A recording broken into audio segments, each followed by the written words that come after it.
slurred speech, stumbling, reeking of alcohol. Why are you recording me? Some even caused drunk driving, The cops told you you were 4 times over the legal limit. but never had a drink. I didn't know what was going on with my body. A true medical mystery. Plus, former teen idol Leif Garrett, opening up about the addictions that nearly took his life. What really happened that night? Coming up next.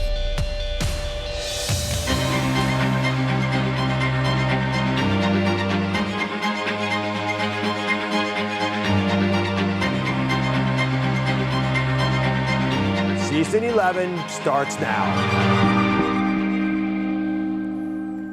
Imagine being pulled over by the police. They give you a blood alcohol test, and then they tell you that your levels are 2 or 3 times over the limit. And you know what? They charge you with drunk driving. Yet you didn't have a single drop of alcohol. What's going on? Today we investigate the mysterious medical cases of people who reek of beer, wine, and liquor, even stumble, slur their words, and get into dangerous accidents, but who were not drinking any alcohol. It's more common than you think. Stranger than fiction. Reports of drunkenness, secret alcoholism, and DUI arrests. But they all claim they haven't been drinking. In North Carolina, a man pulled over for driving while intoxicated refused a breathalyzer test, swearing he hadn't taken even 1 drink. But at a local hospital, his blood alcohol was reportedly found to be 2.5 times over the legal limit. In upstate New York, a schoolteacher was charged with DWI for having 4 times the legal limit in her system. But subsequent medical monitoring reportedly revealed that despite consuming no alcohol, she continued to fail breathalyzer tests. In Oregon, another case made a messy splash on a freeway when a truck carrying 11,000 salmon crashed. The driver claimed his increased blood alcohol level was not from drinking. Another man reportedly seemed drunk all the time, but had no idea what was causing his inebriation. Nick says this mysterious drunken condition got him into a car accident, when police say he blew twice the legal limit for alcohol. And for years, he lived in between feeling intoxicated and hungover. Nick is here. He's been struggling with mysterious symptoms for a few years. Take us back to the very beginning. And thank you for being here. I know this is just changed your life in a big way. Absolutely. Thank you for having me. At the very beginning, what were your symptoms? That was about 10 years ago. I was at work. I displayed symptoms of having a stomach bug, or maybe I've eaten something bad. Nausea, vomiting, abdominal pain. A few days later, it goes away. A couple weeks later, it comes back. After about a year or so of on again, off again symptoms, it got so persistent that it was daily. I was vomiting, abdominal pain. I couldn't really leave my couch. It was debilitating. So for medical purposes, Nick's wife had been documenting his behavior when he seemed a little off, a little impaired. So take a look at this video and you tell me what you would think.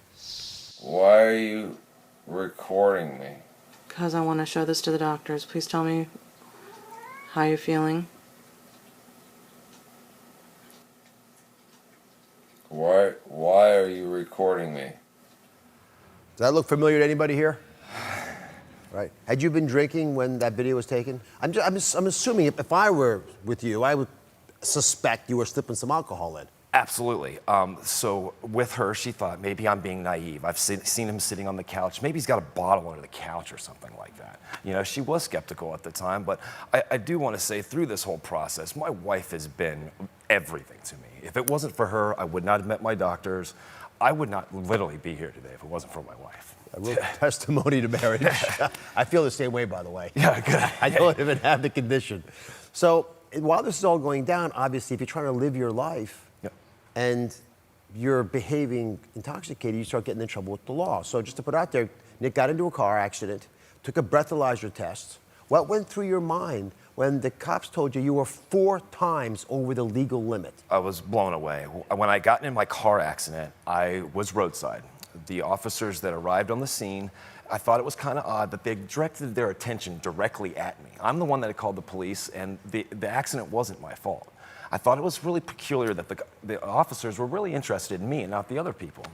Well, they administered a roadside sobriety test and given me a breathalyzer. I blew 0 alcohol roadside twice. When I got to the station, I blew .298, which is over 3 times the legal limit of like .08 in Ohio. And the officer and I both were blown away. I had actually even made a joke that I'd blown through a liquor bottle tip instead of a sanitized breathalyzer tube. It's so strange, right? To have 0 at the scene, but such a high number later. So at this point, I'm sure the police thought you were drinking. They have evidence now. What was it like to have a DUI? A DUI, and everybody who's rational around you think that you got a problem with sobriety. It was terrible. It was heartbreaking because I knew what was I knew I hadn't, but I didn't know what was going on with my body at the time. Through this conviction, I lost my license. I was forced to ride a bicycle as transportation. And during that, this was within a couple months of my conviction, the front tire of my bicycle came off. I was in a terrible accident. Broke all the bones in my face. It was a very terrible accident. I ended up at the hospital. They could not administer pain medications for me or prep me for surgery because when the blood test came back, I had .10 alcohol in my system. Now, this was 2 times that I'd had documented evidence of alcohol in my system without having anything to drink, and I'm starting to think something is definitely going on. I eventually took a stool test, a DNA stool test, that when the results came back, I had 400% more yeast than any person that he had ever seen before. So there was like an aha moment that I was fermenting sugars and carbs into alcohol through the yeast in my stomach. Does it all make sense to you? Yeah. This is called auto-brewery syndrome. You have a brewery in your gut. Absolutely. Well, I'm going to talk about the problem. Did it feel a little bit good to know that you actually weren't what everyone said you were? It was good to have that relief, but at the same time, now we know what's going on. What do I do to fix it? And that's where we're at now. All right, let me bring in Dr. Barbara Cordell. She's an expert in this. She's researched this auto-brewery syndrome. She said this all started actually when your husband started reflecting the symptoms that Nick had. What were his issues? That's right. It was back in 2004, and he was, first of all, he would slur his words a little bit, loss of coordination, foggy in the brain. It was Folks, very much a if mystery. you're running around, just stop for a second. What you're saying, all these symptoms, brain fog, little dizziness, exhaustion, fatigue. Sleepiness. This may be a cause as auto-fermentation. So explain, what's going on inside of our gut that's causing this issue? So I went to the academic literature, and what I discovered is that when our guts get imbalanced and the yeast can overgrow, then that yeast is just taking on and fermenting, and we all have a little bit of fermenting yeast, but when it grows out of control, that's when somebody like my husband, Nick, can make alcohol. And is it all carbs that are the problem, or do you get away with it if they're healthy carbs like from vegetables or fruits? I've been in touch with over 200 patients now that have a diagnosis of auto-brewery syndrome. 200 people have this? Yeah, well, that we know of. There may be more out there. I bet you know what? I bet there are thousands out there because we're just figuring it out now. Absolutely. But each person seems to be a little bit different. Come on back. Let's show everybody what we're talking about. Okay. This is so interesting. I'm fascinated by it. Okay, so let's say you take a piece of bread, right? But potatoes can do it. All fruit can do it. You put it in your belly, right? And any carb can cause this. When you have these carbs, your GI tract turns the carbs into sugar, right? Literally, they look like, it's the same sugar you might have in table sugar. And that gets turned into a bit of alcohol by the yeast in your GI tract. That happens normally. That's not a problem, right? If you have a sip of beer, you're not getting drunk. But some people have a lot more yeast in their GI tract. Remember, Nick had the highest that doctor had ever seen, right? Well, you got a lot of yeast in your intestinal tract, and the sugar's hanging out with it. Well, that's what a brewery does. Right? And it ferments, and it turns it into an abundance of alcohol. Very different scenario. So how soon after you have your carbs would a patient normally start to experience symptoms? Again, that's very variable. Depends on the person. Some people ferment right away, within 30 minutes or an hour. Other people, like my husband, didn't ferment until the next day. Maybe some of that brain fog we get after having carbs. Well, sure, that happens to a lot of us where we just feel sluggish. And this might be the explanation for it. It's so cool. Don't you love it when you actually find some big epiphany, big breakthrough idea? All right, up next, could this happen to you? The surprisingly common trigger that causes a syndrome. Plus, find out how Nick finally got control of his health.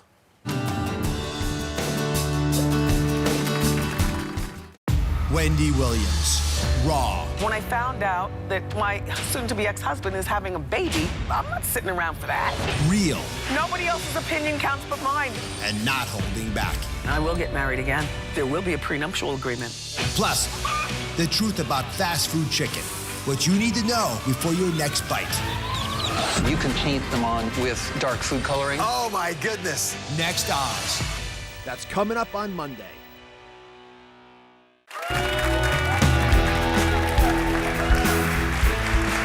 We're back investigating a shocking and mysterious condition that causes you to act, feel, and be physically drunk without having a drop of wine, beer, or liquor. It's called Auto-brewery syndrome. Brewery, like a brewery, but it's inside of you. It's caused numerous arrests of drunk driving, cases of intoxication, even car accidents have been caused by this, so it's a big issue. The researchers say there could be many undiagnosed cases out there, and it could affect even more children than we could imagine. Dr. Barbara Cordell is back. She says there's a common theme in your medicine cabinet that could trigger your gut to build up yeast and ferment carbs. What is that? Antibiotics. That's the one thing that we've probably all had, but if you have a lot of them, it can cause an imbalance in your intestines and really cause problems with that yeast growing out of control. All right, so besides antibiotics, what are the other big causes you're identifying? Carbohydrate diets. We have lots of kids that are eating junk, a lot of junk food, snacks, donuts for breakfast, for heaven's sakes. Hey, come on over So here. we We have a whole list over here. I want to show people. And this is important because these are not things that you normally suspect. So you mentioned junk food, right? Yes. The medical conditions that are a problem as well. Yes, we have underlying Crohn's disease, short bowel syndrome, irritable bowel syndrome. So a lot of our diabetes, a lot of our patients have underlying diseases, but it can also happen in someone that is otherwise healthy. Yeah, but don't forget this one, guys, obesity. Now let's talk about the kids issue, which just touched on a little bit earlier. There are lots more cases among kids probably because we never suspected in them.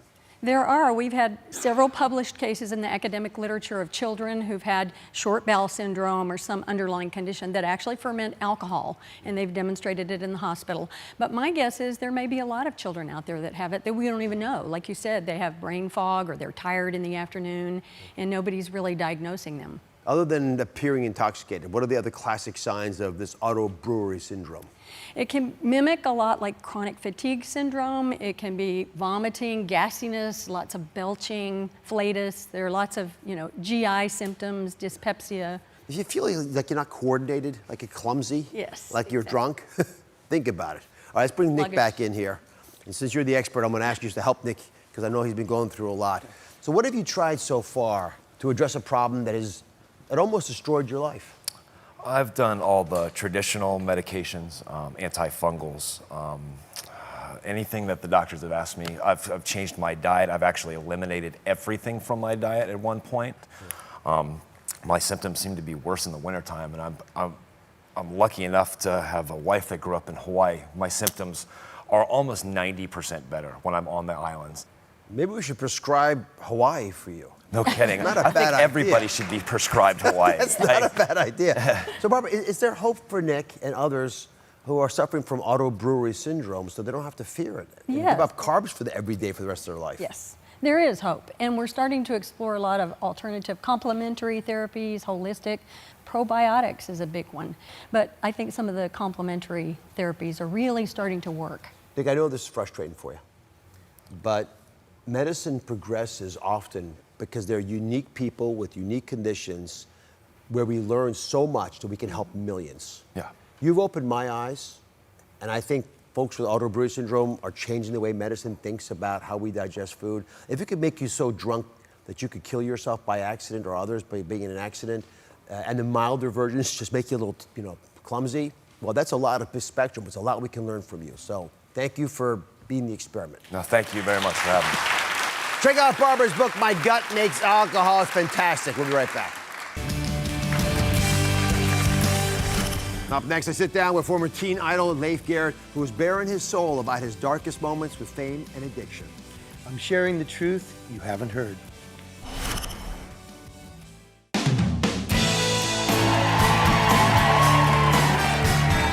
Here's one of the biggest teen idols in the world, with hit records, global tours, and TV specials. His face was all over magazines and posters that plastered the bedroom walls of millions of teens. But for actor and singer Leif Garrett, the glare of all that instant fame led him to self-destruction, into addictions that almost took not only his life, but his friends as well. Today, he's bearing his soul and revealing his darkest secrets about how he survived. He shot onto the scene in the late 60s, appearing in the hottest TV shows, and even landing a role in the movie that defined the decade, Bob and Carol and Ted and Alice. But his teen heartthrob status skyrocketed to pop superstardom when he recorded the hit single, I Was Made for Dancing in 1978. From there, the sky was the limit for 16-year-old Leif Garrett. But being raised by a single working mom, Leif lacked a father figure in his life. Like many child stars with little or no adult supervision on the road, he would turn to drugs and alcohol at an early age. With international fame, Leif was running with an A-list crowd and was given a free pass to do whatever he pleased. He was exposed to an endless supply of alcohol, drugs, women, and near brushes with death. By the 90s, the handsome teen idol looked like this. His downward spiral continued, with Leif making headline after headline for drug arrests and relapses. Now he's coming clean about all of it and what saved him from his addictions and painful past. Leif Garrett is here in person. You know, we heard the highs and the lows, how you survived. Still a miracle for many of us to contemplate. Why did you decide to open up now to tell your story? It was the right time. I've lived with some of these, if you will, secrets for quite a while, and I just needed to clear my conscience, you know. And also, if anything, if I can help somebody give advice what to look out for or something like that, then that's even better. But I really wanted to just tell my story and let people know directly from me what it's about. You in your book, which is fantastic, Idle Truth. Thank you. You talk about your childhood, Yeah. about the difficulties in your family. Yeah. So your mom's by herself, as you and your sister, right? Yes. Yeah. Decides to put you into acting, and all of a sudden, overnight, you're an incredible child star. What was that like? It was great. I loved it. It was. First of all, I didn't have to go to school, regular school. That's good. So it was just fun too. It was like playtime almost, And yeah. So you're riding high. Now, on our show, we have talked about pedophiles in Hollywood. This is something that you all become aware of because we've been harping on it because these are unprotected young people. Yeah. There was a producer, since passed away, that was reported by others, not you, to have been a sexual predator of young boys. I know you know this story, and apparently he approached you and your mom actually more about your career. Yeah, it was under the, we just came back from Israel where we were for 6 months, and I did 2 films over there, and we came back. All of a sudden we've got somebody who's Warren Beatty's cousin, who's associate producer on all of his films and things like that, and he, was basically under the guise of, get you into a film with Warren and all this and further your career, and nothing ever came of any of that. It was creepy. My mom didn't.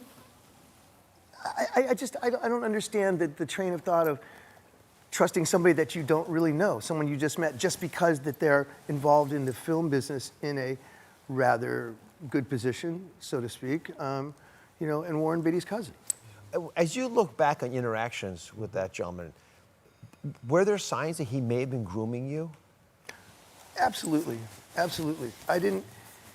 was very naive as well, but also very young, How old were you? I was 15, 16, I was 15.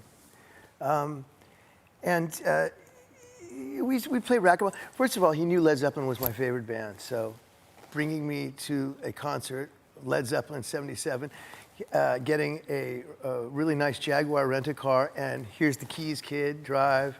And, hey, let's smoke some marijuana. Let's, stuff like that, And you were 50, and how old was he? I'm guessing around 30, late 30s, something like that, maybe mid 30s. And yet it was an innocent time for all of us.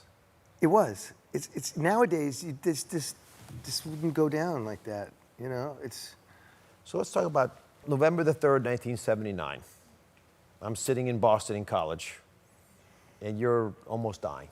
You're high on Quaaludes. Yep. It's your 18th birthday is around then. Yeah, it was 5 days later.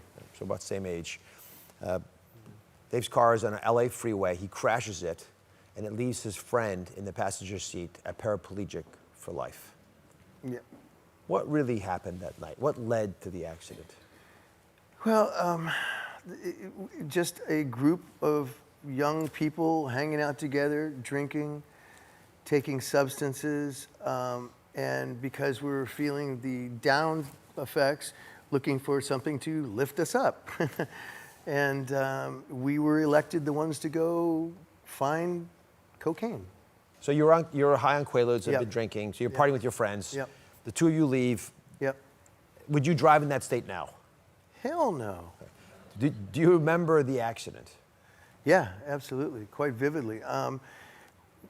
We'd actually passed the exit that we knew we were supposed to get off on a couple of times, apparently higher than we thought. And heading back towards the house, he fell asleep, and I had no idea that sometimes he fell asleep with his eyes open. And I'm holding the steering wheel like this, and I reached over to see if he's okay, and just car, with the steering wheel. We clipped the rear end of another car, which spun us around, and then hit the curb, and it went like that down an 80-foot Flipped bank. over.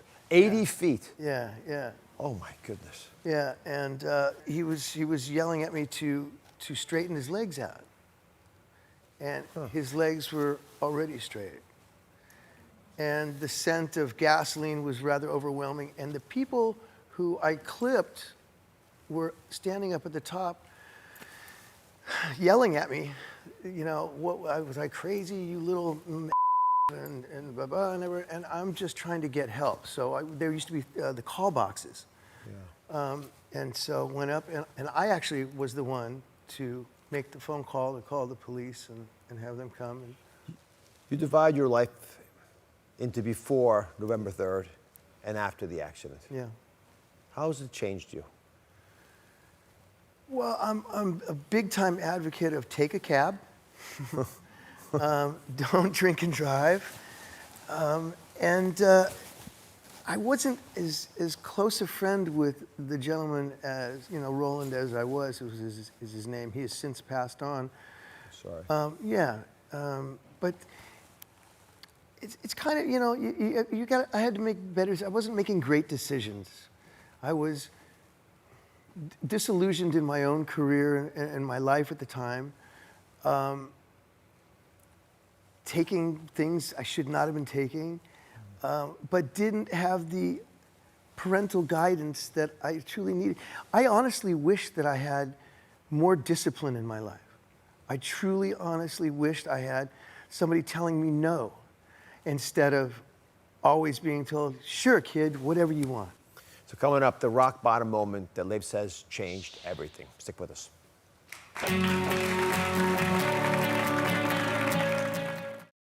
Natalie Wood's death, an Oz exclusive. Her boat captain reveals never before heard details. Robert Wagner was that jealous rage. That's coming up on Tuesday.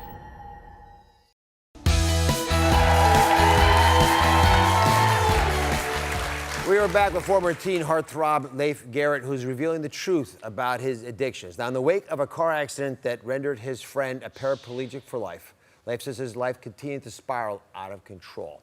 And one of the rockiest times, you argue, is when you broke up with Nicolette Sheridan, which I can understand how it hit you hard on top of all the other things were going on. Why did the relationship end? How did it end? My career was, at that time, started down. Her career was starting up. And we were best friends in the whole world, or we cleared rooms. I mean, it was... Was she the love of your life? Yes, yes. She was my first real deep love. So in the meantime, you turned to partying. And you continued to crumble under the weight of your addictions. I'm going to read this little excerpt from Idle Truth, because I think it was compelling. I could handle the drinking, I could handle the cocaine, I could handle the quaaludes. The heroin was a whole other story. When did you start using heroin? Oh man, it was much later on in my life. It was when I was trying to resurrect the musical career, and all of my heroes in music were known to partake. And a lot of them, like, Keith Richards, any of the guys from the Stones, Aerosmith, Zeppelin, I thought being categorized in that sort of group would maybe further or help my moving on to the rock and roll, the real rock and roll, So you get up to $300 a day smoking black tar heroin. Yes. When did you finally hit rock bottom? I think 3 months in county jail was pretty much, that was, that's a great photo right there, isn't it? That's a good one. That haunts the hell out of me, that photograph, I gotta tell you. For good reason. Yeah, So Shia LaBeouf came out this week and said, getting arrested, which happened when I was making my brother-in-law's movie, by the way. Wow. Saved his life. Did these guys save your life? Huh. I guess in a very profound way, yeah, because being locked up is, not having your freedom is a really strong signal. It's very, I don't think you realize how important it is until you lose it, as such with many things. How's your recovery been? I've had my ups and downs with it, take it one day at a time. I found, though, it's interesting because a lot of people subscribe to the meetings and things like that. I personally found every time I went to the meetings, I wanted to use more afterwards. Because people get up and talk and they're like, oh man, I remember when we did this and it was so great and we were hiring a kite and we were da da da da da. And it's a big pickup joint. Is that right? Oh, I swear to God, it's so funny because everyone is there changing one addiction for another one. And you cannot get sober unless you want to quit. But you have to check out the things that made you start using in the first place and then want to not do it. Come on over with me. I want you to share something. This audience loves you. And I love them. They're representing the pain that a lot of Americans feel because addiction is such a big part of our lives. So come join me on the stoop here. Have a seat. All right. And I'll turn it over to you. What's the advice you would give folks about addiction? What would you have to say to folks who are struggling right now? Where you were when you got put in jail?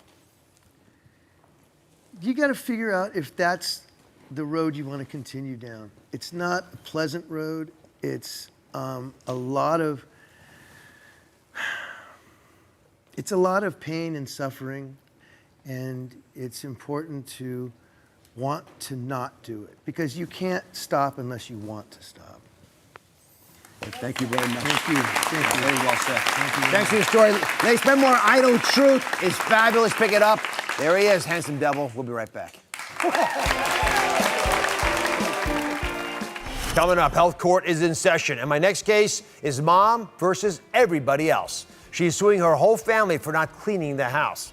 You won't believe what our expert witness, Shark Tank's Barbara Corcoran, has to say. Bickering couples, warring neighbors, friends and family divided. When it's time for resolution, it's time to take them to health court, where Dr. Oz rules. The plaintiff is fed up with her entire family. She says they've turned her house into a health hazard by not cleaning up their messes.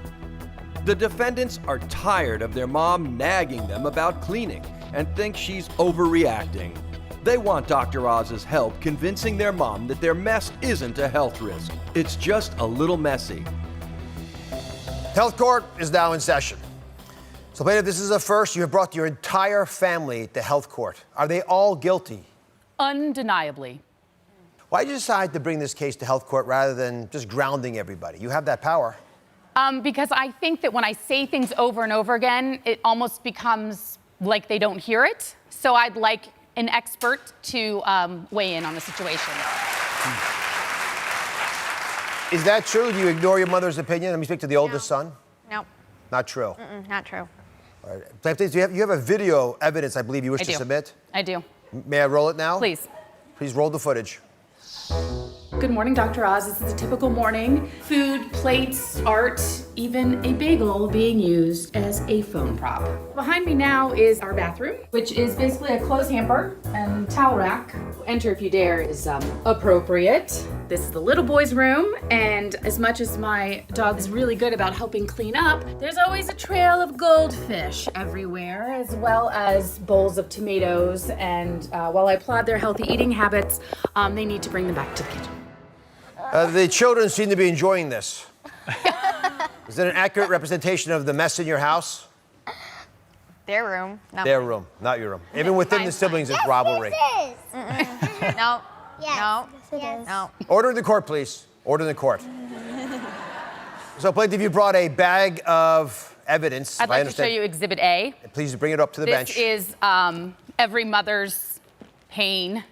They're called goldfish. They crack very easily. They get spewed about. And I even have a dog, and it does no good. Well, I must say I understand why if these were crunched up. I gather this is what happens. Oh, please. That happens, right? And then you end up with pieces of goldfish. Oh, millions. So let me ask the father, defendant, when you witnessed this bag of goldfish, crumbled little pieces of cheese-like substance all over the house, how do you defend yourselves? What do you have to say? I just kind of point at the three of them. Right, let's take it from me, if you don't mind, because I got a big family. Big families mean big messes, right? It takes a big boss to be able to handle that kind of family business. So my expert witness today is a real estate mogul who's either bought and sold hundreds of houses. She's the home expert who has seen the good, the bad, and the ugly. Please welcome the Shark Tank's shark with the biggest bite, Barbara Corcoran.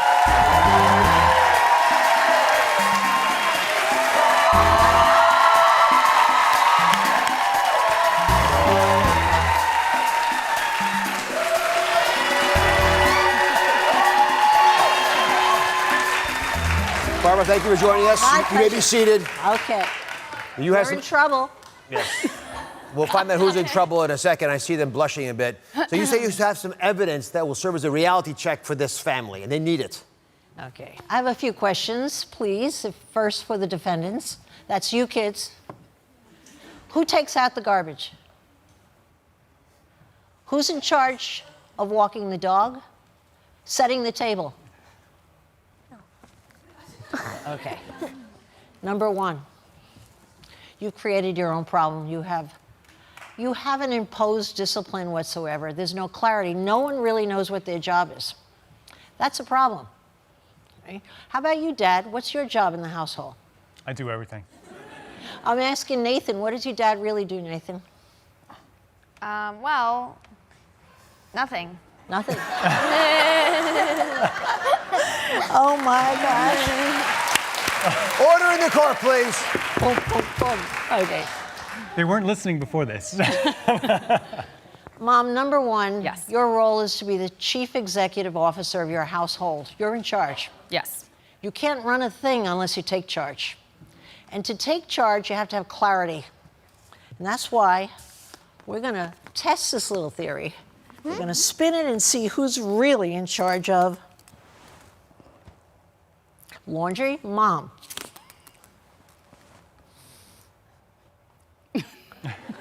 Clean room, Mom. It's going to come out Mom every time because you dictated it that way, right? Well, before we go further with this line of questioning, the case has become really about the health and the science behind that health that this family needs. So I've asked my med unit to biopsy the areas of your house that the plaintiff felt most grossed out about. We're going to reveal those results, the complications created by this mess that the defendant apparently is creating when we come back.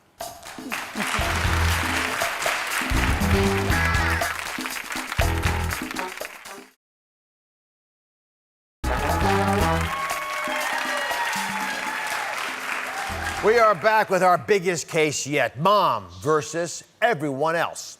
Now, the plaintiff is so fed up with her family not cleaning up around the house that she's actually suing them in health court. She says this is so bad, it's a hazard to their health. The defendants, her own family, think Mom is overreacting and wants her to stop nagging them about cleaning. Joining us as our expert witness is real estate mogul and host of Shark Tank, Barbara Corcoran. So we tested around the toilet seat, in the bathroom. Lab results are all in for all the different places we biopsied around the house. Do you have the results? Thank you very much, Ms. Corcoran. Oh, my. My. Okay. The highest amount of bacteria count you can get is 1.5 million. The test doesn't go higher than that. Keep that in mind. The toilet seat in the bathroom had more than 1.5 million coliform bacterial units, which basically means coliform bacteria, of course, they're found in your poop. Means you've got stuff hanging out there that shouldn't be hanging out there. Is that a possibility? I asked the young men in the defendant's side. Maybe. Maybe. Okay, an honest answer. We also tested your kitchen sink. The results, again, greater than 1.5 million coliform bacteria. Those are the same bacteria I talked about in the toilet. They're also in the kitchen sink. Plus, you had more than 500,000 yeast units. Also a problem. We have one more lab test result, the teddy bear, which we also studied carefully. I'm happy to report had a very low bacterial count. So when we come back, we're going to set this little guy free. Come back over here. You may have your teddy bear. No longer quarantine as an exhibit. Hope that makes you happy. So, Fabi, how do you feel about these lab test results? Surprises, defendant, plaintiffs? I wouldn't say I'm surprised. I think it's disgusting. But I think that that's the problem, is that I think that constant need to clean up or whatever, you end up spending, I don't know if I want the kids touching chemicals, and so I need to do it, but then there's other things going on. So I feel that that's where if they could help with the picking up the goldfish and such, then I could do the other.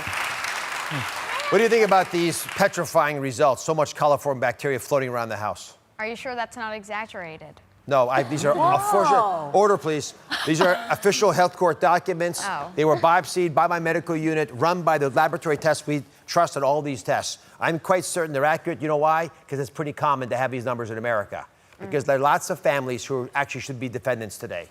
But you were dragged in front of me, so now you have to represent them. All right. I'm ready to make my ruling. But Barbara, I need you to help me on this one. Running a family is like running a business. You've been successful at both. I've been successful at raising 4 stepchildren, 2 kids of my own, and I can tell you, this is your lifesaver. You need a clear chart as to who's in charge of what. That's your job as the chief executive, and your job, Dad, is to back her up and make sure it happens.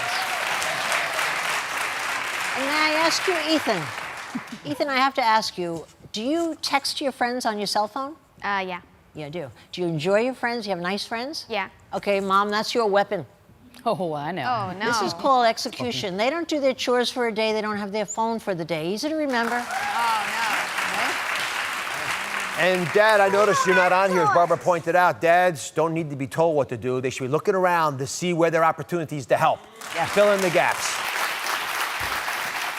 All right, we've got a difficult decision here, but I'm ordering, this is my ruling, that the whole family is grounded.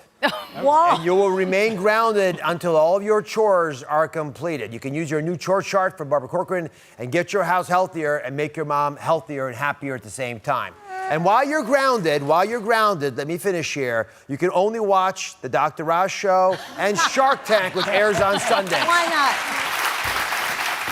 It kind of makes some sense, guys, right? No, I think so, and I think this, Barbara, I definitely think that this is the right thing to do.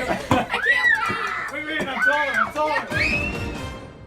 Do you want to take someone in your life to health court? Go to droz.com/health court to submit your case.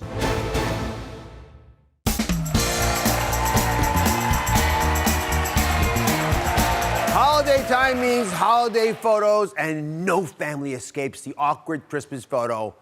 My family, no exception. We just took this. It was a battle, right? Let me just show you a couple of things. First of all, we wanted to get the whole family, all 11 of us, in one photo. And there are some people who are really good at it, like Zoe and Daphne. They're really good smilers. Some people don't like to smile, like these two guys up here, right? Oliver and Little John, who are basically cut from the same cloth, right? And then other people looked like they were eating something lemony, right? But the real key was these two ones, the young ones, little Gigi and little Nika. These guys, they usually are crying when they're in family photos. We finally got one picture of the Nika that looked good, but we couldn't deal with this. And I was gonna Photoshop Gigi out of the shot, that didn't go over too well. And I was gonna then change her head so she wasn't crying, but every picture looked like this. So we just made her ho, ho, ho. And I think actually it's not a bad way of going. You poke fun at the whole thing. And I was feeling down. I was feeling less than, and then I came across these equally awkward family photos that went viral, and I knew we were in good company. So meet the Pierce family. Their holiday photos are very beautiful, sometimes. There's Santa Claus, who's also crying, by the way, right? As the kids are in front of him. I learned you always back the child up to Santa. Never let the child see Santa. No child runs to Santa, because he doesn't look, I mean, you think about it. Would you run to that man normally? If you didn't know the story. All right, the second photo, the daughter Ellie, she takes off running, which is what I would do. And by the third photo, the only one that anyone ever saw, they look like this, right? Not quite what the reality is. Look at this next photo. This is a family falling out on the beach. Happy, happy, happy. What happened here next? Look at that. Like you know, no babies were hurt in the making of this photo. They were trying to get a candid photo of them jumping in the air. It didn't work out so well, which is why we gave up that up in the Oz family a long time ago. Now, you've seen the bad photos. Let's now break down the science of an awkward pose. First, there's the double chin. You've all been there, right? It's not the beard here, it's the chin I want you to look at. Then they say you can avoid this by bringing your chin forward slightly and then slightly tilt to the left or to the right, right? Then you can relax your shoulders. Then there's the deer in the headlights look, right? Now, you can avoid this by relaxing your face, and in the last second, just before the camera snaps, look up and smile, right? And then there's the over grin. I'm guilty of this, right? He's not really happy, is he, right? And you avoid this by not saying cheese, right, with all your might. You simply smile. And then you put all that together, and your before look will look like this. I think this is pretty cool. Now, according to the Journal of Personality and Social Psychology, taking photos increases enjoyment of experiences. So awkward or not, keep taking the pictures, keep posting them. Happy holidays from my family to yours. Remember, the power of change lies in the power of you. Just one person with one voice speaking the truth. Goodbye, everybody.